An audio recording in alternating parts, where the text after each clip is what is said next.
Abra su Biblia, por favor, en Romanos 4, del 16 al 21.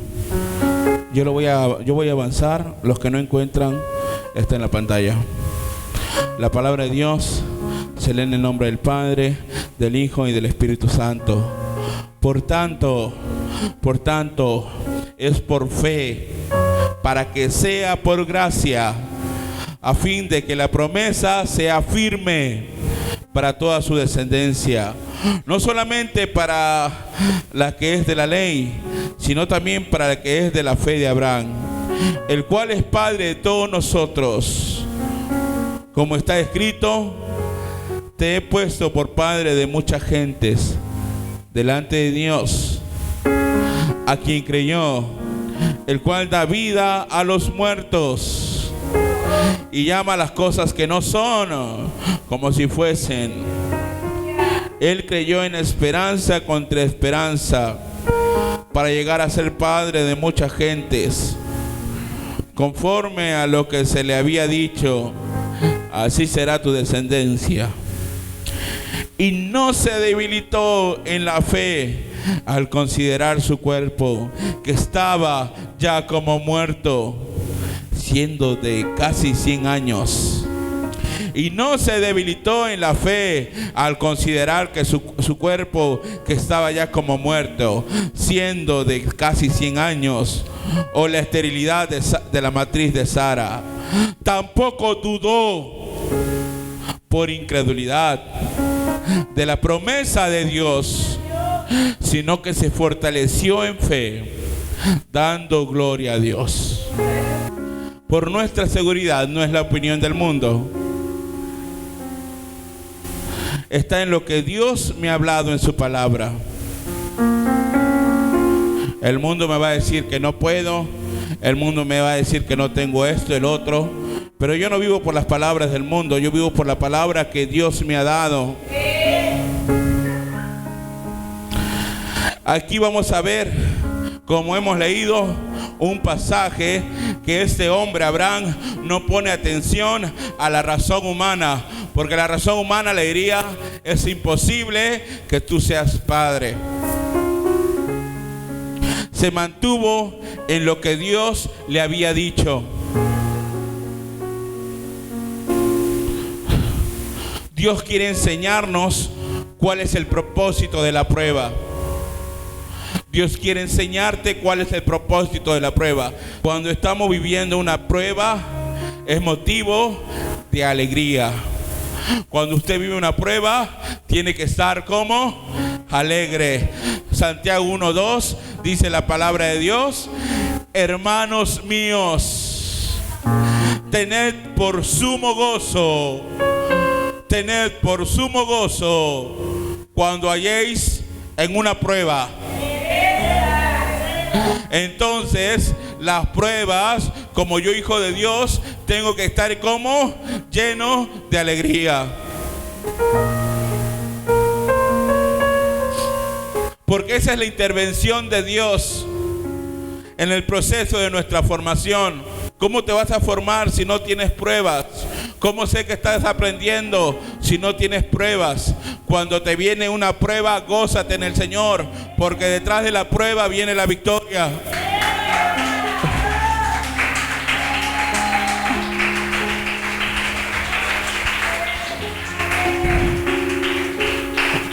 La prueba dice que es el motivo de alegría. Usted va a obtener gozo al final de la prueba. Usted va a obtener gozo al final de la prueba. Hebreos 12:11. Vaya a Hebreos 12:11.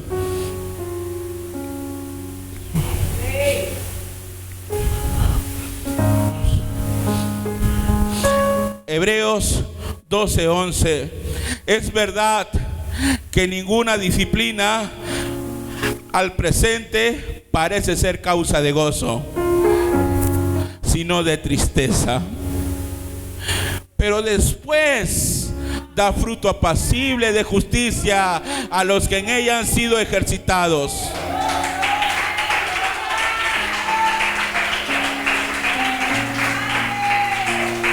Por eso cuando usted pase pruebas, gócese, hermano.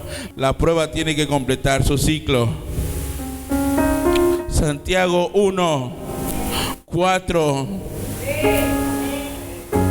Mas tenga la paciencia su obra completa, para que seáis perfectos y cabales, sin que os falte cosa alguna.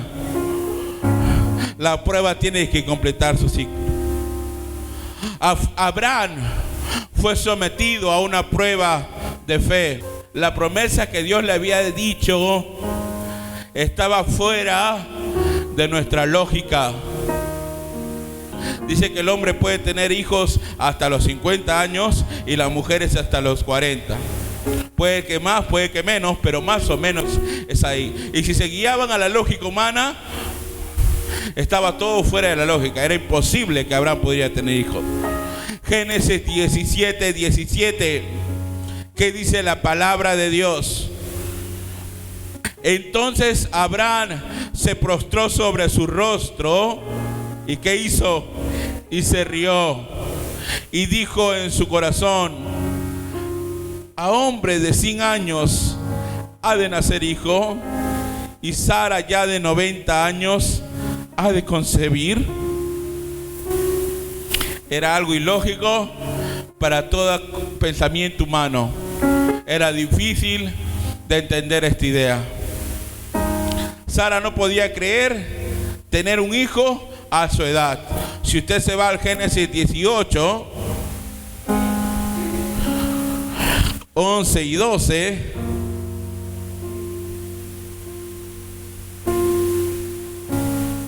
aquí hay una palabra directa. Y Abraham y Sara eran como eran viejos de edad avanzada, y a Sara le había cesado ya la costumbre de las mujeres. ¿Está entendiendo o no? O sea, no podía tener hijos ya. Se rió pues Sara entre sí, diciendo: después que me he envejecido, tendré deleite, siendo también mi señor ya viejo. Ahora, con estas preguntas,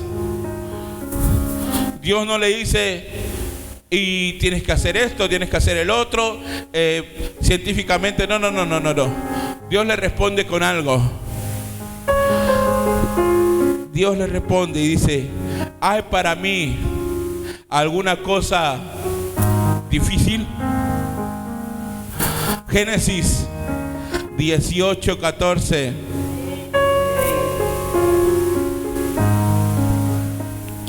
¿Hay para Dios alguna cosa difícil? Al tiempo señalado volveré a ti, y según el tiempo de la vida, Sara tendrá un hijo. No hay ninguna cosa difícil para nuestro Dios. Un medio, las circunstancias, no debe debilitar la fe que tienes en la palabra de Dios. Las circunstancias no deben debilitar la fe que está en la palabra de Dios. Debemos de ver las cosas con la certeza de la palabra. Romanos 4:17. Como está escrito: te he puesto por padre de mucha gente delante de Dios, a quien creyó, el cual da vida a los muertos y llama a las cosas que no son como si fueren. Abraham creyó en esperanza contra esperanza. Romanos 4:18.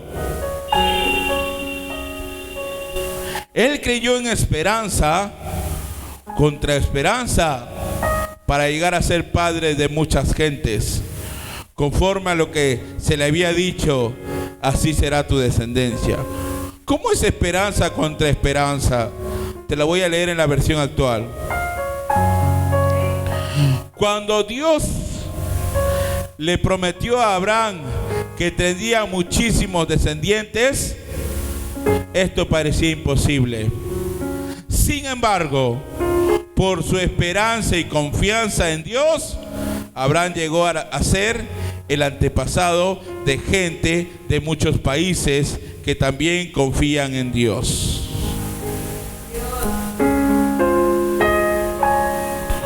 Aun cuando nuestra condición física no sea la adecuada, como podemos ver en Romanos 4:19. Y no se debilitó en la fe al considerar su cuerpo que estaba ya. ¿Cómo estaba su cuerpo? Siendo de casi 100 años, o la esterilidad de la matriz de Sara. Sus límites le sirvieron para fortalecer su fe. Romanos 4:20. Tampoco dudó por incredulidad de la promesa de Dios, sino que se fortaleció en fe, dando gloria a Dios.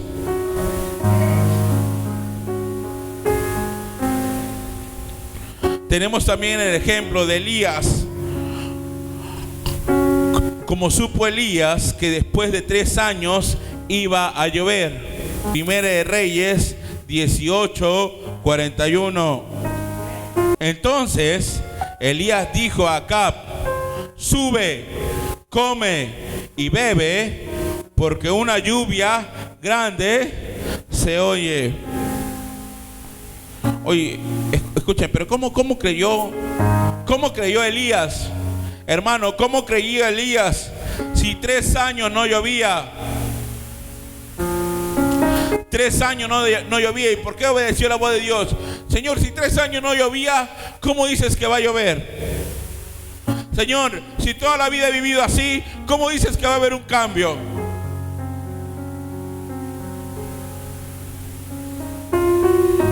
Se acerca la lluvia. Señor, son 3 años. O sea, no es que haya llovido una semana y... No, Señor, son 3 años que no llueve. Yo te dije que va a llover. ¿Qué te ha prometido el Señor? Yo te digo que va a llover. Señor, pero ya voy 10 años viviendo así, Señor. Yo te he dicho que va a llover. Elías creyó en la palabra. Tienes que creer en la palabra. Tienes que creer en su promesa.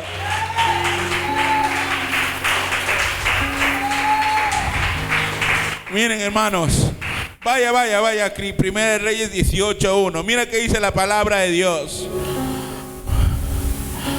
Pasado muchos días, vino palabra de Jehová a Elías el 3er año diciendo: ve, muéstrate a Acab, y yo haré llover sobre la faz de la tierra. ¿Y qué hizo Elías? ¿Se fue a dónde? Acab. No dijo: y si le digo a Acab que va a llover y luego no llueve. No. Si el Señor me ha dicho, es porque lo va a hacer.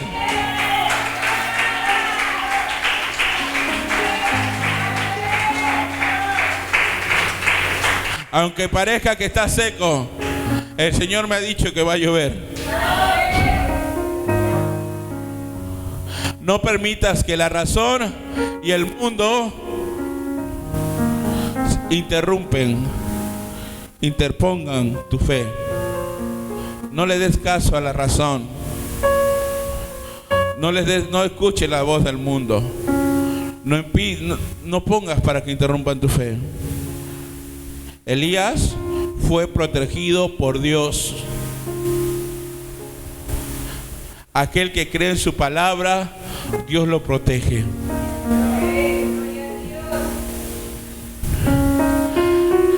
En el arroyo de Kerit, con los cuervos, Elías fue protegido por la misma mano de Dios. En el arroyo de Kerit, a través de los cuervos. Primera de Reyes 17, del 4 al 6. beberás del arroyo, y yo he mandado a los cuervos que te den allí de comer. Y él fue e hizo lo que se le dio la gana.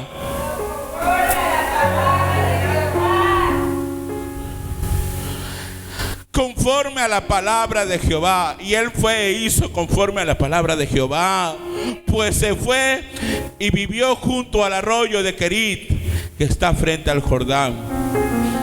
Y los cuervos le traían pan y carne por la mañana, y pan y carne por la tarde, y bebía del arroyo.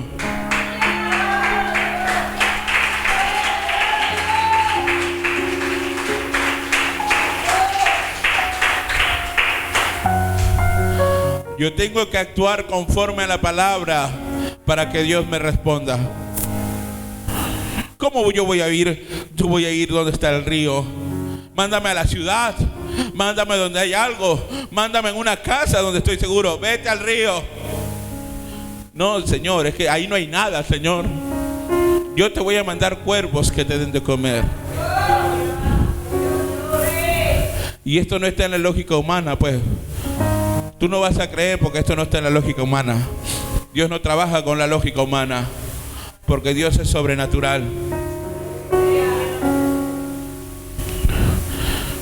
Si se va al 15, ¿cómo lo cuida a través de la viuda?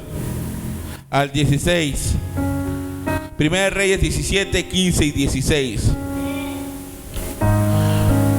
Entonces ella fue e hizo como le dijo Elías, y comió él y ella y su casa ese día nada más.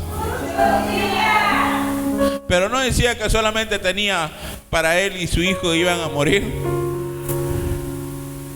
Después de estas cosas,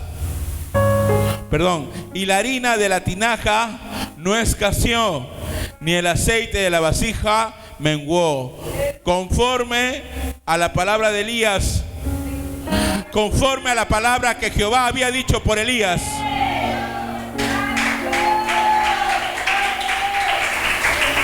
Es todo lo que tengo, Señor. Es todo lo que tengo, Señor. No tengo más. Voy a dar esto y ya me muero con mi hijo. Ya no, porque ya no tenemos más. Yo no te he dicho qué es lo que tienes. Yo te he dicho que me lo traigas a mí primero. Pero creo que no escuchaste, Señor, las circunstancias que estoy pasando. No me interesa qué circunstancias estás pasando, porque esto se acabó hoy.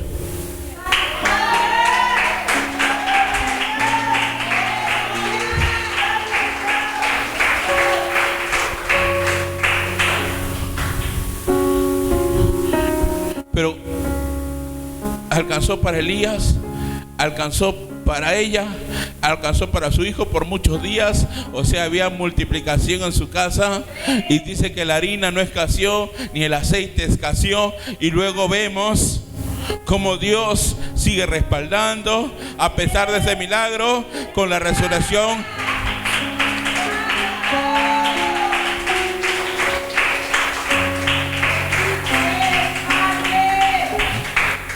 Cómo sigue Dios respaldando a través de la resurrección del hijo de la viuda. Porque la viuda había dicho algo.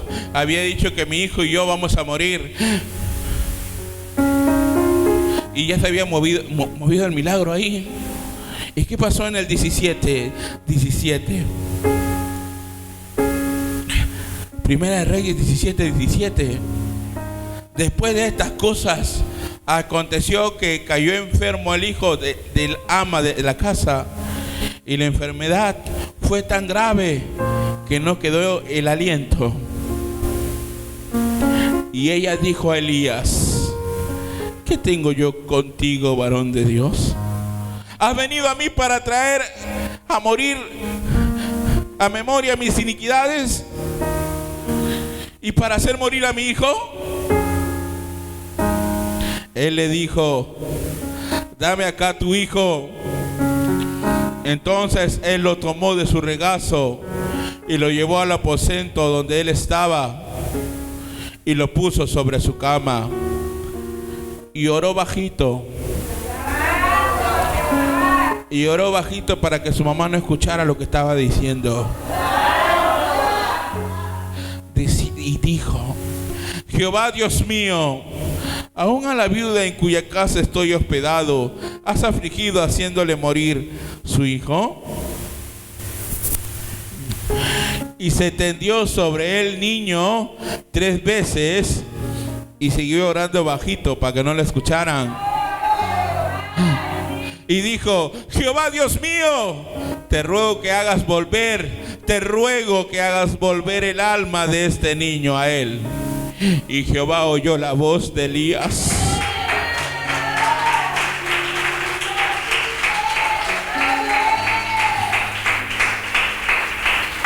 Y el alma del niño volvió a él y revivió. Tomando luego Elías al niño, lo trajo del aposento a la casa y lo dio a su madre y le dijo a Elías: mira, tu hijo vive. Entonces la mujer dijo a Elías: ahora conozco que tú sí eres varón de Dios y que la palabra de Jehová es verdad de tu boca.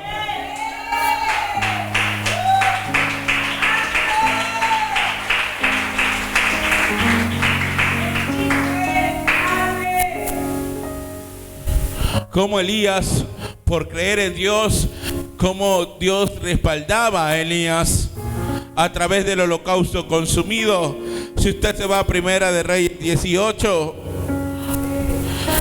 y se va al versículo 32, ya cuando los profetas de Baal habían clamado a Baal, habían clamado a su Dios, se habían rasgado, se habían cortado y todo, Elías confiaba en Dios. Dicen que los profetas de Baal, dicen que toda la gente estaba viendo cómo lo que hacían los profetas de Baal, y Elías se encontraba solo. Esta palabra capaz se te hace conocida. Elías creía solo. La gente estaba con los profetas de Baal. Wow, porque yo puedo ver, mira lo que hacen ellos. Y veo, ahí está su Dios. Yo puedo ver su Dios. Mira, ahí yo veo su economía. Ahí yo veo que tiene esto. Ahí yo veo que tienen. Y Elías estaba solo, esperando su turno. Capaz hoy en esta tarde estás esperando tu turno también. Mientras que ellos se enseñorean, miran y esto y el otro, y vamos a clamar a nuestro... Pero su Dios no respondía. En 1 Reyes 18:32 dice: edificó con las piedras un altar. ¿Quién edificó? ¿Quién edificó? Elías mismo. Con las piedras un altar en el nombre de Jehová. El trabajo que estaba haciendo, ¿a quién se lo estaba dedicando? La fuerza que estaba usando, ¿a quién se lo estaba dedicando?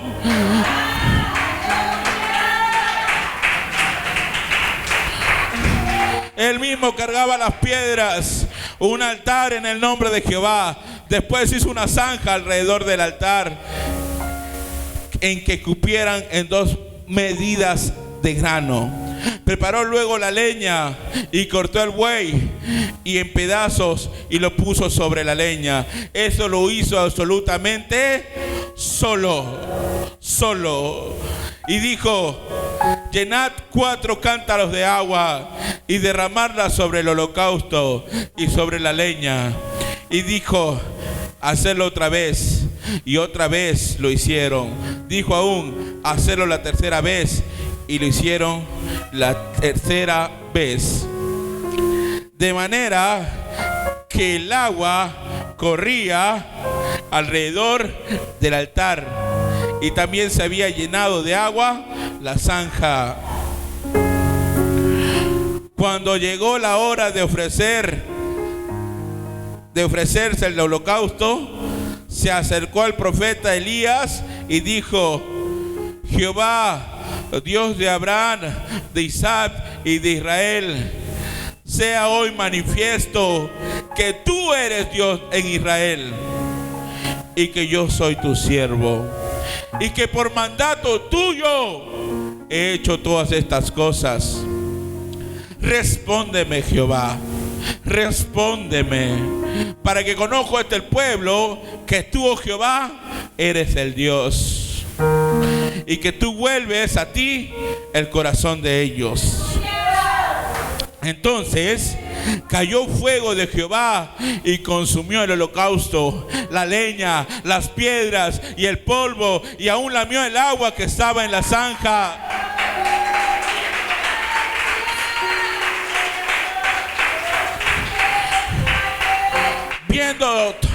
Viéndolo todo el pueblo se postraron y dijeron: Jehová es el Dios, Jehová es el Dios.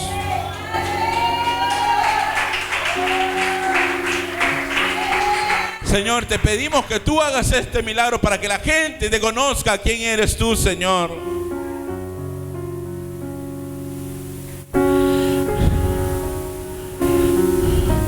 Pero es que la bendición tarda, pastor. Tengo muchos años en la prueba. Si Dios tarda, es porque quiero mostrarnos algo más grande.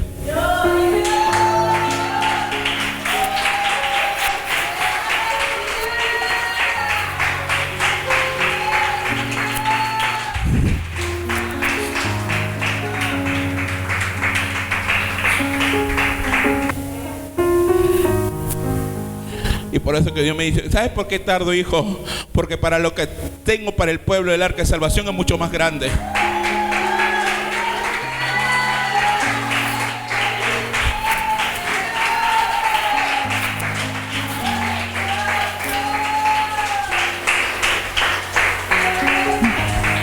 Porque yo le oraba a Dios. Tome asiento, por favor. Yo le oraba: sí, Señor, porque la hermana tal, mira, Señor, pasa este proceso. Señor, mira esto y el otro. Y Dios me lanzó esta palabra: y muchos conocerán a Jehová a través del milagro que Dios va a comenzar a hacer en usted. ¿Y por qué Jesús tarda en venir?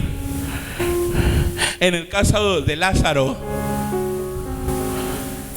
¿Jesús tardó o no? ¿Por qué Jesús tardó en el caso de Lázaro?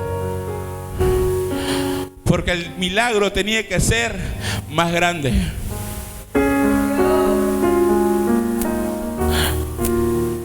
Mientras más tarda, más grande es el milagro. Juan 11:32.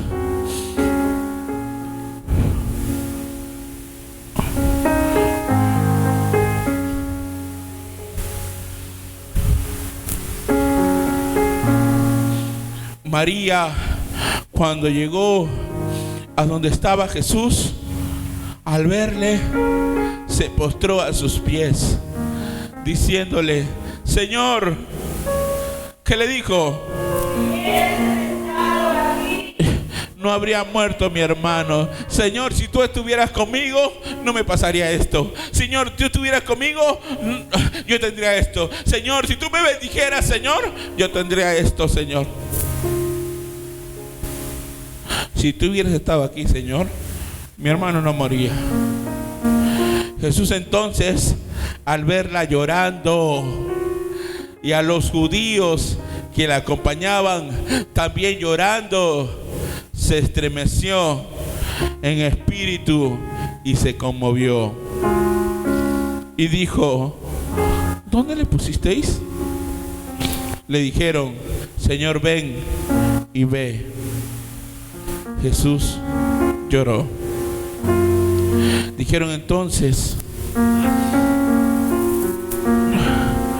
los judíos: mirad cómo le amaba. Y algunos de ellos dijeron: mira la gente lo que habla. No eran los judíos. Mira lo que aquí hablaba los judíos. ¿No podía este que abrió los ojos al ciego haber hecho también que Lázaro no muriera? En plena tristeza, En pleno de lo que estaba pasando, aún la gente no para de hablar. Mira, dice que es cristiana, habla de prosperidad, habla del otro, y mira, ni siquiera tiene esto. Habla esto y el otro. No dice que sana enfermos, da vista a los ciegos, y no lo resucita.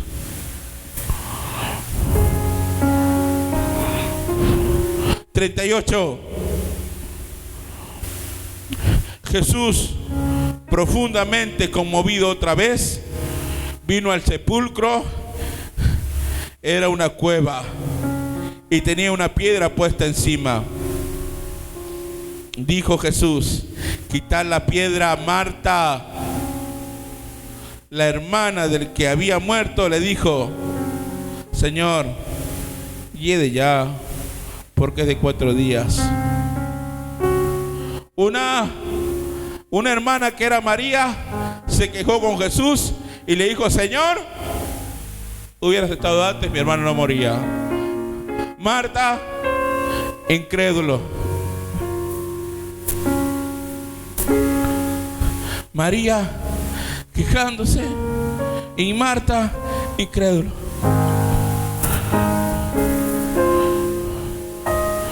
Jesús le dijo: ¿no te he dicho que si crees verás la gloria de Dios?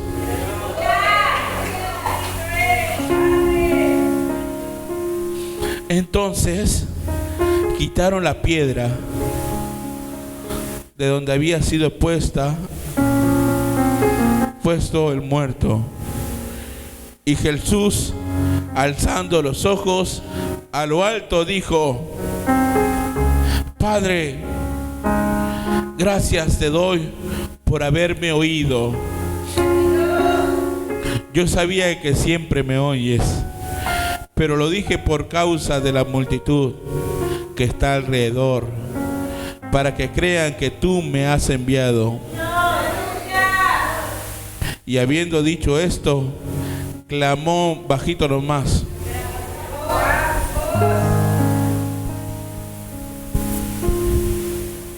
Lázaro, ven fuera. Y el que había muerto salió.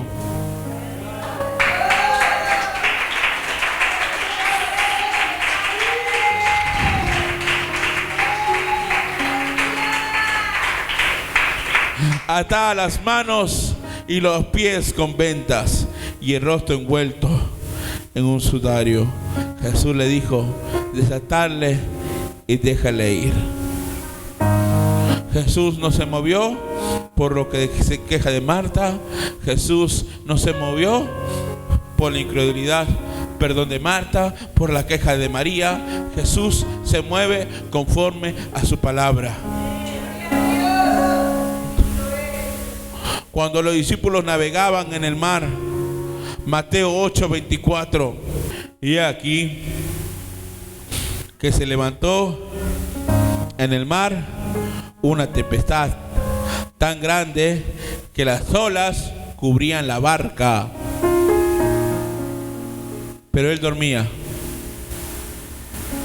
Y vinieron sus discípulos y le despertaron, diciendo: Señor, sálvanos, que perecemos. Él les dijo: ¿por qué teméis, hombres de poca fe? Entonces, levantándose, reprendió a los vientos y al mar, y se hizo gran bonanza.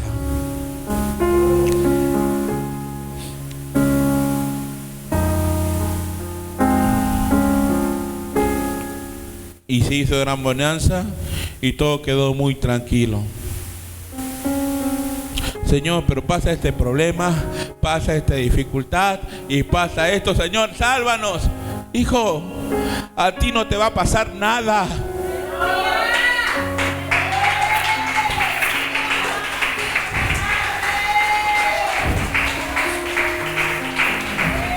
Pero Señor, viene amenaza por acá, viene esto por acá, viene esto. Hey, a ti no te va a pasar nada. Ya cubrió mi barca, ya no puedo más. no te va a pasar nada. Nuestro Dios nunca nos va a dejar perecer. Nuestro Dios nunca nos va a dejar perecer. Salmos 34, 19. Muchas son las aflicciones del justo, pero de todas ellas le librará Jehová.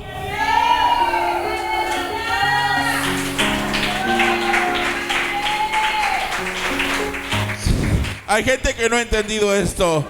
Voy a leerlo en la versión actual. Y usted luego también lo puede estudiar en casa. En Salmos 34, 19. Dice en la versión actual: los que son de Dios podrán tener muchos problemas, pero Él los ayuda a vencerlos.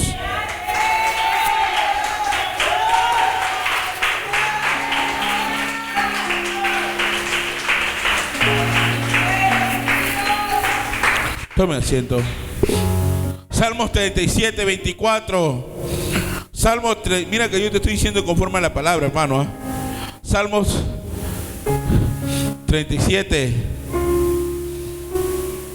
24.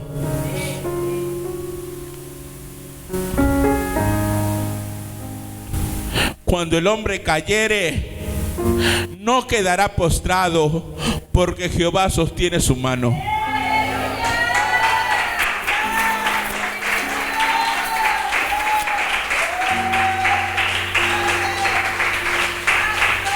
No nos va a dejar caer. No me va a soltar. No me va a dejar caer.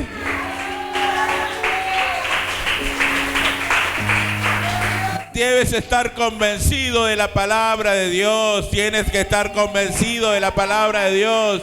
No te va a soltar. Al final Abraham no dudó de la palabra de Dios. Romanos 4, 21. Al final Abraham no dudó de la palabra de Dios. Romanos 4, 21.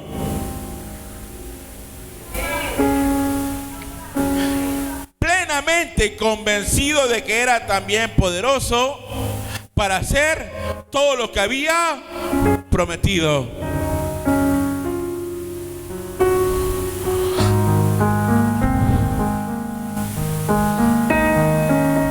La promesa, la recompensa prometida a aquellos que resisten la prueba.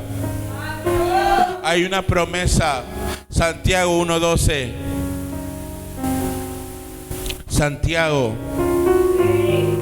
1:12.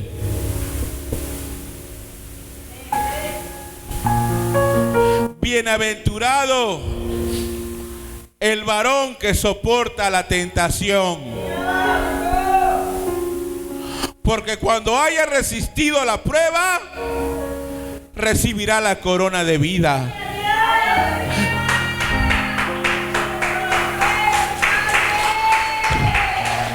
Que Dios ha prometido a los que le aman.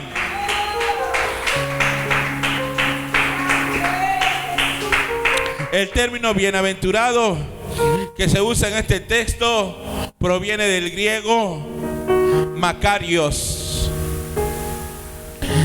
El término bienaventurado que se usa en este texto proviene del griego Makarios. Esto nos califica como hijos de Dios. Es el mismo que se usa en las bienaventuranzas, en Mateo 5, en Lucas 6. Y es frecuentemente usado en Lucas. Y 7 veces está en el libro de Apocalipsis.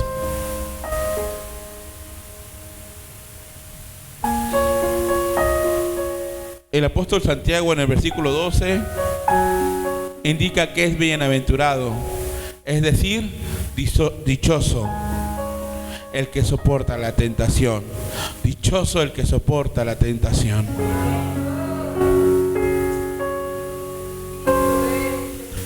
Y a simple vista, sí, a nosotros que nos gusta a veces pensar más que actuar, ¿Cómo alguien que va a soportar la tentación es dichoso, bendecido?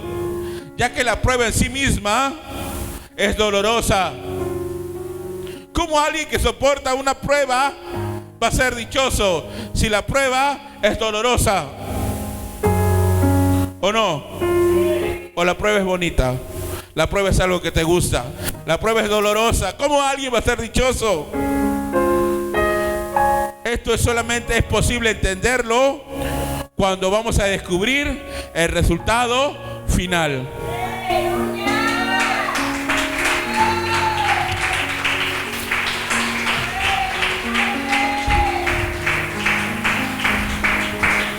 Yo le digo al hermano, por ejemplo, un hermano, tengo un trabajo para ti. Este montículo que está aquí, llévalo abajo. El trabajo es mucho, pero si sé cuánto me pagan, yo voy a motivarme para poder hacerlo, ¿o no? Y va a ser doloroso, me voy a cansar, me voy a herir, va a salir sangre, capaz me raspo. Pero siempre detrás de esa prueba hay una gran bendición. Y son las ricas bendiciones que recibes de parte de Dios cuando logras alcanzar la victoria en medio de esa prueba. Santiago 5:11, Romanos 8:18. Pues tengo por cierto que las aflicciones del tiempo presente no son comparables con la gloria venidera que en nosotros ha de manifestarse. Lo que estás pasando ahora no se compara nada a lo que Dios tiene para tu vida.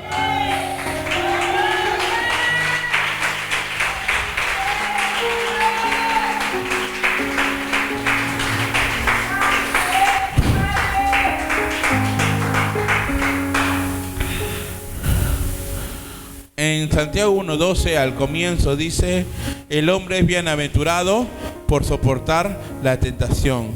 Si se va solamente a la parte A, la primera línea, antes de la coma, en la parte A dice: bienaventurado el varón que soporta la tentación. Gracias. El hombre es bienaventurado por soportar la tentación. Aquel que soporta la prueba, aquel que soporta la tentación es bienaventurado.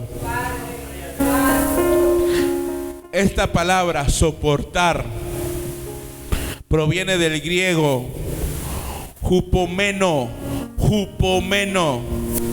Esta palabra soportar proviene del griego hupomeno y significa perseverancia bajo una pesada carga. En este caso, la tentación o prueba es una carga pesada que el cristiano debe resistir para ser aprobado. Es una carga pesada que el cristiano debe resistir para ser aprobado. Bien dijo Pablo en 1 Corintios 10:13.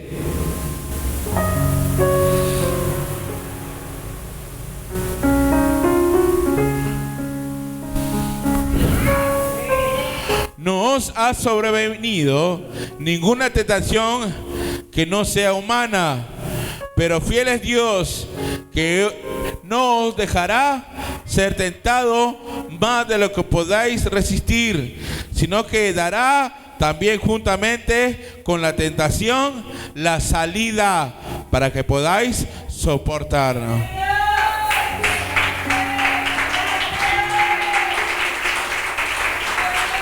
Sabiendo este texto,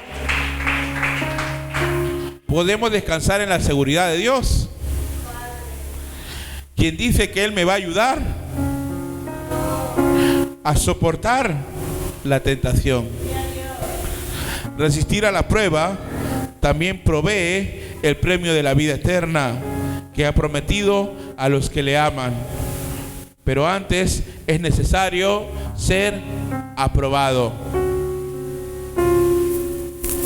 El hombre debe salir aprobado en la prueba. Santiago 1:12b. Santiago 1:12. Porque cuando haya resistido la prueba, porque cuando haya resistido la prueba, recibirá, ¿qué cosa? La corona de vida. Esta palabra, cuando haya resistido, significa cuando haya cumplido. Esta palabra, cuando haya resistido, significa cuando haya cumplido. En este sentido, estudiando la palabra, quiere decir, cuando haya superado la prueba, ojo, quiere decir, acá habla de prueba. Cuando haya superado la prueba, se traduce del griego dokimos, que significa aprobado. Prueba en griego significa dokimos, que significa aprobado. Según de Timoteo 2:15. Procura con diligencia presentarte a Dios dokimos, aprobado, como obrero que no tiene de qué avergonzarse, que usa bien la palabra de verdad. Ser aprobado solo es posible por la fuerza y la ayuda de Dios. Debemos reconocer que solo Dios se lleva toda la gloria y el mérito por la victoria obtenida. Por eso que los profetas o los hombres de Dios, cuando oraban, decían: Señor, para que la gente conozca que tú eras Jehová. Le entregaban absolutamente toda la gloria a Él. Señor, bendíceme para que la gente vea, Señor, cómo levantas a una viuda, cómo levantas a una pobre, Señor, para que te conozcan a ti.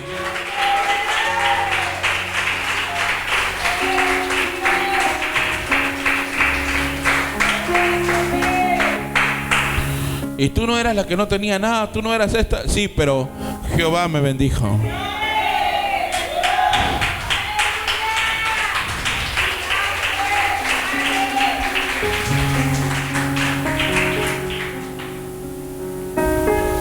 Es necesario entender que la verdadera dicha es el ser realmente bienaventurado. Significa poder contar con Dios en cada prueba. Contamos con Dios en cada prueba. Y saber que Él confirma que somos suyos, al ayudarnos a vencer toda cruel tentación. Salmos 84:5. Bienaventurado el hombre que tiene en ti sus fuerzas, en cuyo corazón están tus caminos. Debemos tener presente que cuando se trata de resistir la prueba, son irrelevantes nuestras capacidades humanas, porque Dios no va a usar tu capacidad. Dios va a usar su capacidad divina para ayudarte.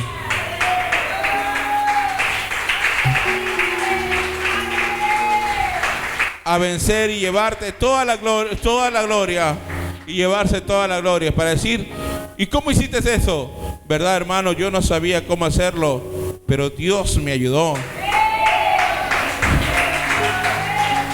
Solo debemos creer en que Él lo hará. Tengo que creer que Él lo hará.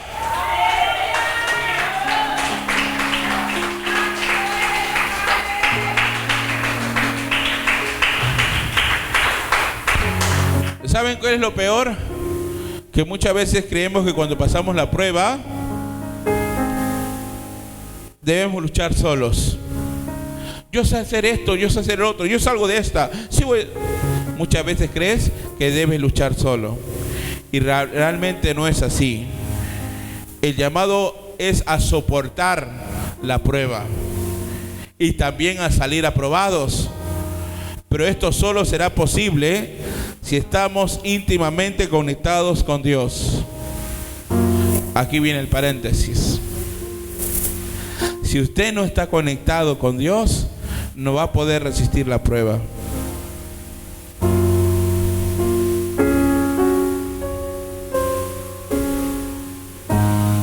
En nuestra búsqueda de la santificación, y eso implica la práctica de las disciplinas espirituales, como comerte la Biblia, como confesar tus pecados,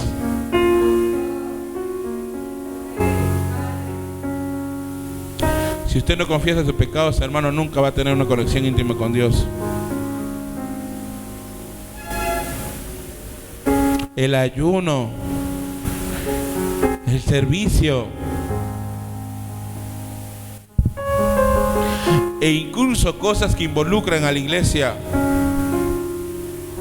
Yo no estoy en el ministerio de evangelismo, pero ¿puedo venir a apoyar el evangelismo también? ¿Puedo hacer? No estoy en constelación, pero ¿puedo ayudar? No estoy en esto, pero ¿puedo hacerlo? Capaz yo no tengo sus mismas capacidades, pero tengo 2 brazos y 2 piernas, y tengo la capacidad que Dios lo puede hacer en mi vida.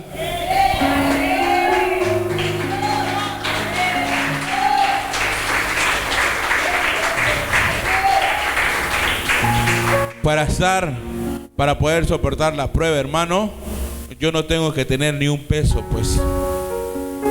Si no, no voy a poder soportar la prueba. Tengo que leer la Biblia, tengo que confesar mis pecados, tengo que servir, tengo que ayunar. Dios está con nosotros en todo el proceso. Consiste también en creer. El hombre es recompensado por Dios. Santiago 1:12 C.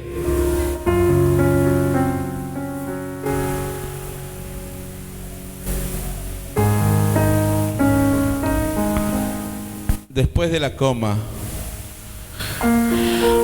recibirá la corona de vida. Finalmente, perseverar implica fidelidad. Y esta fidelidad trae una gran recompensa eterna en Dios. Es evidente que esta corona de vida que menciona Santiago habla acerca de la vida eterna que Dios nos ha prometido si perseveramos hasta el fin, si permanecemos fiel. Tito 1:2.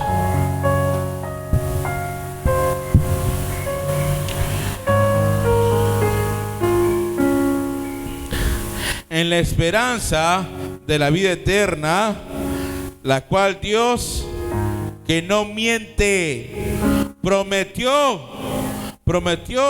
desde antes del principio de los siglos. Romanos 2:7.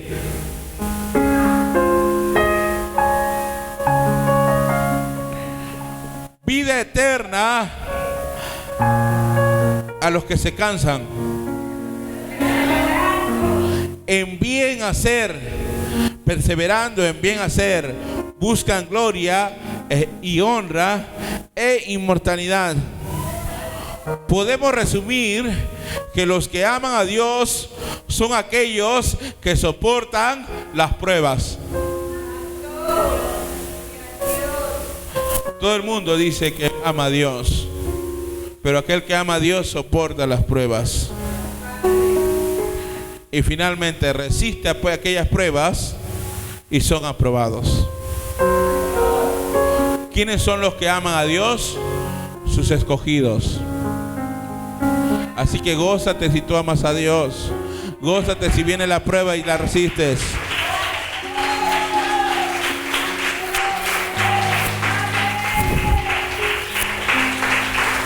¿A quién le vienen las pruebas?